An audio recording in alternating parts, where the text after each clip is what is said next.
काय करते?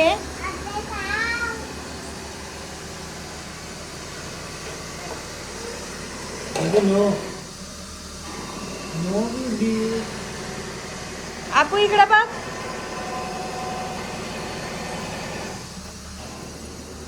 आमच्या गॅसचा पाईप खराब झाला.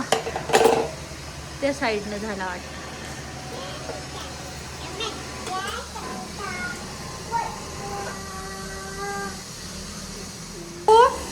मधात करू नको. चल चल पिल्लू, मी चालले बाहेर. इकडे बघ, भूर चालले मी. बाय. धुतलेलंच आहे ते.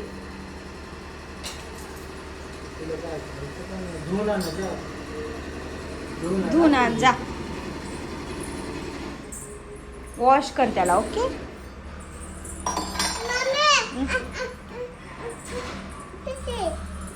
काय देऊ? पाणी.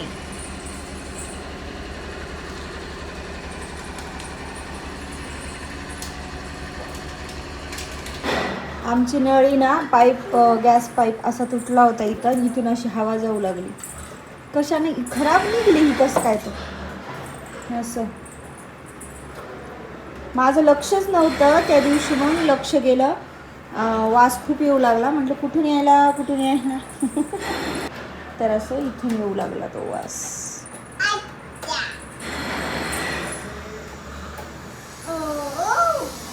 तुम्ही पण तुमच्या घरात ना चेक करत जा गॅस शेगडी प्रत्येक वेळेला कुठून वास दिसायला वगैरे. तर हे बघा. आणि जर लिकेज झाली तर पंक्चर काढायला घेऊन जायचं यांच्याकडे. गॅस दुरुस्त करून मिळेल आमच्या इथे बोकत. माझा स्वयंपाक झाला आज लवकरच आवडला. मस्त मुंगाची केली.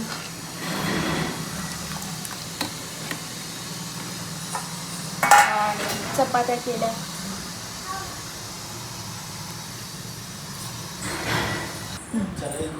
काय करता तुम्ही दोघं?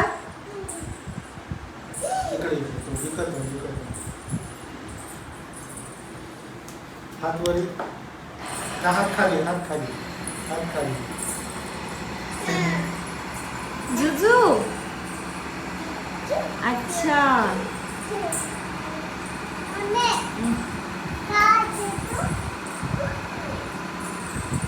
मला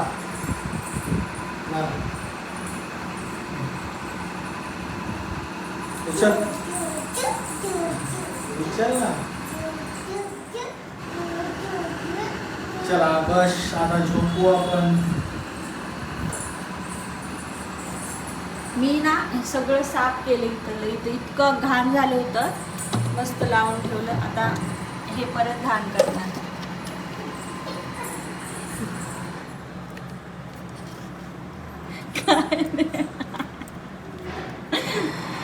ते आमचं खेळणं आहे असं सू करते.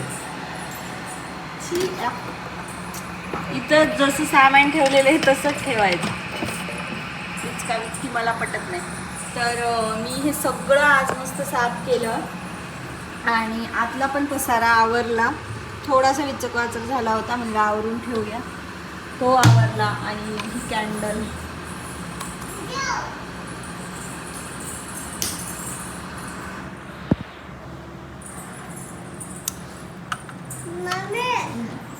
आता मला हे पुसून घ्यायचं इथलं.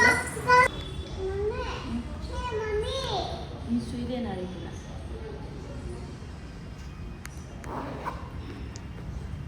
अपू, आम्ही दवाखान्यात आलो.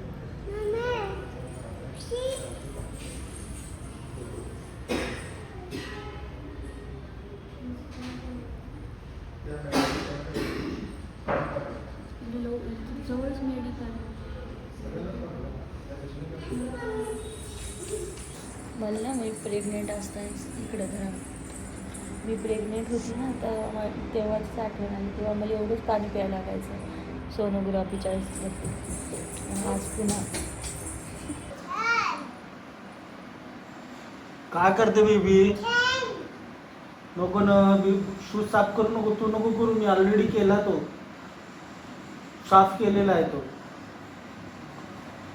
नको करू, उठ तिथून, उठ ना बेबी, ठेवून दे, छी येतो, छी, नको ना. तर ना काल मी दवाखान्यात गेली होती, मला जाऊन आणलं, मला बरं नव्हतं आणि आज अप्पूला न्यावं लागलं दवाखान्यात. तर अप्पूला पण थोडी संडास वगैरे लागली होती, तर त्यासाठी. आणि कालपासून तिला ना बरंच नाही आहे, म्हणजे खूपच असं हे करते, लूज मोशन झालेलं तिला. आणि म्हणून मग आम्ही दवाखान्यात गेलो, तर आत्ताच आलो. आणि आता हे निघाले ऑफिसला, त्याआधी म्हटलं चला अप्पूला झोपी वगैरे घातला, आत्ताच झोपली ती. आणि ना आमच्या मागे एकदा दवाखाना लागला ना की दवाखानाच लागतो. तिला आत्ताच औषधं दिले, खूप सारे औषध दिलेत तिला अप्पूला. आणि तिला 4-5 प्रकारचे औषध दिले, तिला औषध दिले मी आत्ता. आणि झोपी घातली, माझ्या पण गोळ्या घ्यायच्या होत्या, त्या पण मी घेतल्या. तर आज पाऊस पण येत होता, थोडं पावसाचं पण वातावरण होतं आज. तर पावसातच गेलो होतो आम्ही आणि आत्ताच आलो. मी अप्पूला दाखवते तुम्हाला कशी झोपली आहे.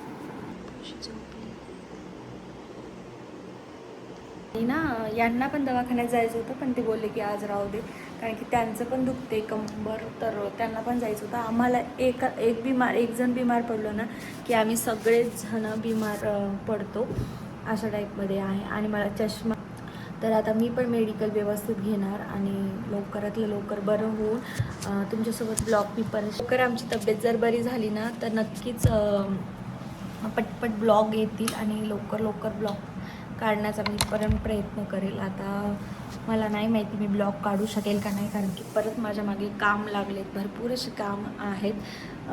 तर तेच कामं करण्यात दिवस जातो आणि मोबाईल काय हातात घेणं होत नाही. तर अप्पूला औषध दिले होते, तर ते झाकणं वॉश करून ठेवलेत मी तिथे. आणि सांगायचं हेच झालं, तुम्ही पण काळजी घ्या, पावसाचं खूप म्हणजे बिमार पडत आहेत मुलं पण छोटे. आणि अप्पूला काहीच नव्हतं. अप्पूची स्टोरी तुम्हाला मी सांगेल, टाईम नाही आहे तेवढा, कारण की यांना ऑफिसला जायचं आहे. तर अप्पूने ना बलून असतो ना, तर मला असं वाटतं त्याने अप्पूच्या बड्डेसाठी, तर तिथे अजून पण चिकटपट्ट्याचे आहेत. तर ती आता मी सतत लक्ष ठेवून कंटाळली, पण पोरगी काय ऐकतच नाही आहे. तर तिने तो दिसतोय ना तो बलून पिंक कलरचा, तो बलून तिने खाल्ला होता. आणि सकाळी तिचे पप्पा तिला वर घेऊन गेले होते, म्हणजे याच्यासाठीच, फिरवायसाठीच. तर तो बलून तिच्या शीमधून पडला. तो चांगलं झालं पडला, तर नाहीतर खरंच खूप टेन्शनचं काम होतं. आणि असे कारनामे अप्पू करून ठेवतो, त्याच्यामुळे आम्हाला खूप भीती वाटत होती. म्हणून आम्ही लगेच डॉक्टरकडे गेलो. तिला संडास पण लागली होती आणि उलटी पण, आणि भरपूर असं काय होत होतं तिला. पण म्हणून म्हटलं घरी थांबायला नको, म्हणून आम्ही पटकन गेलो आणि दवाखान्यात दाखवलं. तर आता सध्या नॉर्मल आहे. तर बघू, आता माझे ब्लॉग काढणे झालेत, मी काढेल थोडा दिवस ब्रेक. अप्पूचे पप्पा आता ऑफिसला निघाले आणि मी पण आता बाकीची कामं आवरून घेते. पसारा, हे कपडे धुतलेले आहेत. अप्पूला औषधी दिली होती ना मी, तर त्याची झाकणं पण. आणि अप्पूने एक पण घास खाल्ला नाही. आज मी पालक पराठे बनवले होते, नाही का अप्पूचे पप्पा? ती काहीच जेवली नाही, फक्त तशीच औषधं घेतले आणि झोपी गेली. आता म्हटलं चला अप्पूचे पप्पा गेले की थोडासा आराम करते, नाही तर मग कामं करावं लागणार, कारण की मी बाकीचं दाखवते तुम्हाला.